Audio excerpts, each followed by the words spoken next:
বাঁকুড়ায় কেন্দ্রীয় বাহিনীর জওয়ানের হাতে বিজেপি প্রার্থীর নির্বাচনী প্রতীক। নিরপেক্ষতা নিয়ে প্রশ্ন তুলে কমিশনকে কটাক্ষ তৃণমূলের।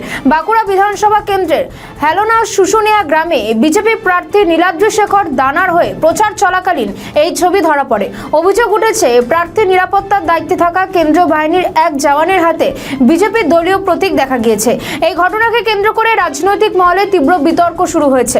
তৃণমূল সাংসদ অরূপ চক্রবর্তী এই ঘটনার তীব্র নিন্দা জানিয়ে বলেছেন, এটি অত্যন্ত গুরুতর বিষয় এবং এতে নির্বাচন প্রক্রিয়ার স্বচ্ছতা নষ্ট হচ্ছে। অন্যদিকে বিজেপির সাফাই, এই অভিযোগ সম্পূর্ণ ভিত্তিহীন এবং রাজনৈতিক উদ্দেশ্য প্রণোদিত। ভোটের আগে বাঁকুড়ার রাজনৈতিক পারদ এখন তুঙ্গে।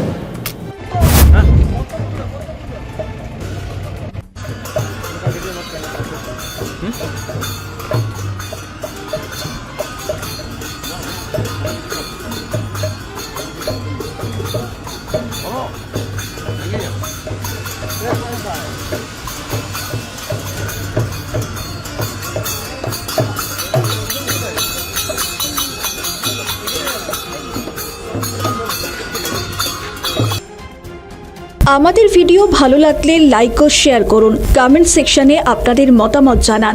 আরও ভিডিও পেতে আমাদের চ্যানেলটিকে সাবস্ক্রাইব করুন এবং প্রতি মুহূর্তে খবরের আপডেট পেতে প্রেস করুন বেল আইকন।